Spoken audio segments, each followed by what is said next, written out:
Manage करने वाली BJP के लिए स्थिति यही है क्या? राहुल गांधी क्या इसी के साथ अब आगे बढ़ते हुए दिख रहे हैं, इस नैरेटिव के साथ? देखिए, राहुल और ये और गांधी मजबूत करेगा राहुल गांधी और कांग्रेस के बारे में एक बात समझनी पड़ेगी।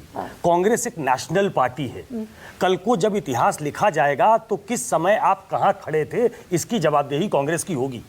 राहुल गांधी उस पॉलिटिकल टर्फ पे फॉर्म दिखना चाहते हैं। वो साफ साफ ये दिखाना चाहते हैं कि हिंदुत्व की राजनीति, जिसका पेटेंट भाजपा ने लिया हुआ है हिंदुओं की राजनीति करने की, वो दरअसल उनके पास ये पेटेंट नहीं है। और ये उन्होंने अपने फोरफादर्स से लिया है। आप जवाहरलाल नेहरू से शुरू करें और बाद के दिनों में चले जाएं इंदिरा गांधी से लेकर राजीव गांधी तक, तो इस इशू पे वो फॉर्म दिखाई देते हैं। इसलिए बार बार आइडियोलॉजिकल इशू पे वो चैलेंज करते हैं बीजेपी को। बाद में उनकी पॉलिटिक्स आती है जिसमें युवा भी आते हैं, जिसमें किसान भी आते हैं, जिसको लेकर एक अम्ब्रेला कोलिशन वो बनाने की कोशिश कर रहे हैं। लेकिन बिना आइडियोलॉजी के, बिना किसी विचारधारा के आप किसी राजनीतिक दल को चलाएं या कुनबे को चलाएं, वो संभव नहीं है। जो अभी विनोद जी ने कहा कि ये एंटी बीजेपीइज्म है जिसके बिना पे एक साथ आए हैं, बिल्कुल सही बात। इसी एंटी बीजेपीइज्म पे राहुल गांधी ने पूरा चुनावी कैंपेन किया, आरएसएस के खिलाफ दम ठोका, बीजेपी के खिलाफ बड़ी ताकत से दम ठोका और 10 साल की एंटी इनकम्बेंसी के बावजूद 99 पर स्कोर बोर्ड पर रह गए। नहीं, ये तो सबसे मजबूती से राहुल गांधी ने चुनाव लड़ा। आप नंबर्स के हिसाब से अगर आप देखेंगे तो आप राहुल गांधी को एक फेलियर स्टूडेंट साबित करेंगे जो बीजेपी कर रही है। फिर बीजेपी राहुल गांधी को लेकर मैन टू मैन मार्किंग में क्यों लगी है? उन्हें भी लग रहा है he is in the making. वो अब इश्यूज पे, आइडियोलॉजिकल ग्राउंड पे वो अटैक कर रहा है और आर्टिकुलेट तरीके से अटैक कर रहा है।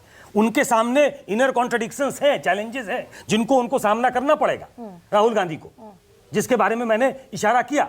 और मैं ही नहीं, जो बड़े बड़े लोग हैं, प्रताप भानु मेहता, मैं उनको पढ़ रहा था, वो भी एक ऐसे शख्स हैं जिन्होंने मोदी की बहुत तारीफ की थी और ऐसा कहा था कि उनके आने पे सब कुछ बदल जाएगा और बहुत उस लाइट में नरेंद्र मोदी को देखा करते थे जो सब कुछ बदलने वाले। उन्होंने अभी लिखा है, राहुल गांधी की तारीफ की है, लेकिन साथ में थोड़ी खिंचाई भी की है कि जिस तरीके से वो रेटोरिकल हो जा रहे हैं, जो उनका इंटेंट है, जो उनका बिहेवियर है, शायद वो सिनिकल लग रहा है। उन्होंने अपने एक आर्टिकल में लिखा है द डिसमेंटलिंग, जो जिस कास्ट सेंसस की बात राहुल गांधी आज की तारीख में कर रहे हैं, जो फोटे किसी और का हुआ करता था, अब उसके सबसे बड़े पैरोकार राहुल गांधी है। उस पे ही वो लिखते हैं कि the dismantling of caste will not take place by its cynical uses, the cheap use of identity is often a symbol of intellectual bankruptcy and perhaps even lack of honesty.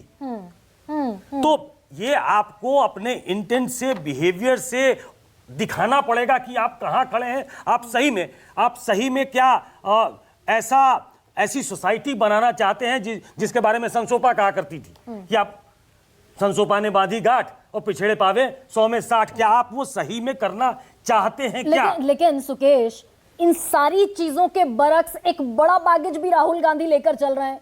Persona बदल गया, व्यक्तित्व में सुधार आ गया। पहले high level concept ले आते थे, बोल नहीं पाते थे, आई टू आई कांटेक्ट नहीं कर पाते थे, फंबल करते थे।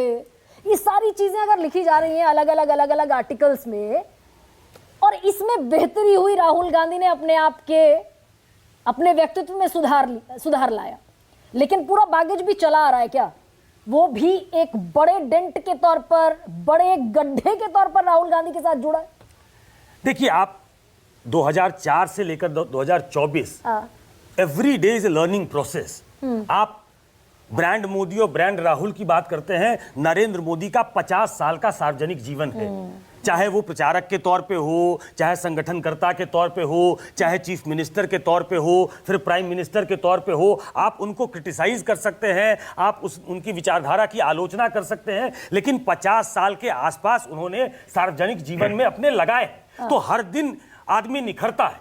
राहुल गांधी में 2004 से लेकर 24 तक, जब हम लोगों ने उनको पार्लियामेंट में शुरू में देखा था, जब हमने उनको ऑर्डिनेंस को फाड़ते हुए देखा, जब हमने उनको भट्टा परसौल में देखा, और जब आज आप पार्लियामेंट में देखते हो तो एक सी चेंज दिखाई देता है। और वो इसलिए भी दिखाई देता है क्योंकि आपको जब सक्सेस मिलती है, आपके पीछे जब 240 की फौज खड़ी रहती है, तब आप आंखों में आंखें डाल के बात कर सकते हैं और अपना पॉइंट प्रूव कर सकते हैं कि अब हमारे पास ये स्ट्रेंथ है। तो आप ओवरनाइट समझेंगे कि राहुल गांधी अचानक से इमर्ज कर गए। हर व्यक्ति, चाहे वो राजनीतिक जीवन में हो, सामाजिक जीवन में हो, वो लर्न करता है, अनलर्न करता है। राहुल गांधी भी उसी प्रोसेस में है। तो ये ऋषि